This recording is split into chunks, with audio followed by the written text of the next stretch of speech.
স্পর্শ, সেই নিস্তব্ধ পায়ের শব্দ, সেই ঘন নিঃশ্বাসের ঘনতা। কিন্তু চোখ মেলে তাকাতেই দ্রুত সাধু নিজের বিছানায় চলে গেল। যুবতী ভেবেই পাচ্ছে না আসলেই সাধু তার কাছে বারবার কেন আসছে, আর কেনই বা তার শরীরে এমন বাজেভাবে স্পর্শ করছে। নিশ্চয়ই সাধুর মনে কোনো কুমতলব আছে। এই ভেবে যুবতী আর ঘুমোলো না।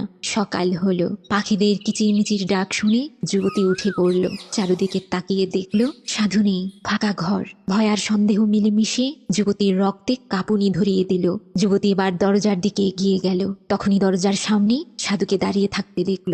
যুবতী কাঁপা গলায় সাধুকে বলল, আমি চলে যেতে চাই, আপনি কি আমার কোনো যাওয়ার ব্যবস্থা করলেন? বলুন, আমি এখানে আর এক মুহূর্তও থাকতে চাই না। সাধু বললেন, তুমি আজ কোথাও যেতে পারবে না। আজকের রাতটা তোমার এখানেই থেকে যেতে হবে। এখানে ঢোকার রাস্তা সহজ, অথচ বেরোনোর রাস্তা অনেক কঠিন। কারণ এই জঙ্গলের শুরু আছে কিন্তু শেষ নেই। এখান থেকে বের হতে একদিন এক রাত সময় লাগে। তখন যুবতী বলল, কিন্তু আপনি তো কাল বলেছিলেন আজ আমার যাওয়ার ব্যবস্থা করবেন, তাহলে এখন কেন এমন কথা বলছেন? সাধু এবার নরম স্বরে বললেন, তোমাকে এগিয়ে দিতে আমি যাকে ঠিক করেছিলাম উনি আজ আসতে পারবে না। কারণ আজ আমাবস্যার রাত। আমাবস্যার রাতে এই জঙ্গলে চলাফেরা করা অতি বিপজ্জনক। তার চেয়ে তুমি বরং আজকে এখানেই থেকে যাও, কালকে তোমার যাওয়ার ব্যবস্থা করে দেব। যুবতী বলল, আমাবস্যা কেন ভয়ঙ্কর হবে? আপনি কেন বিভিন্ন অজুহাতে আটকে রাখছেন আমায়? আমি চলে যেতে চাই। এ কথা শুনেই সাধু চুপ করে গেলেন। যুবতী তার নিরুত্তরতায় হতবাক হয়ে উঠল। এবার সে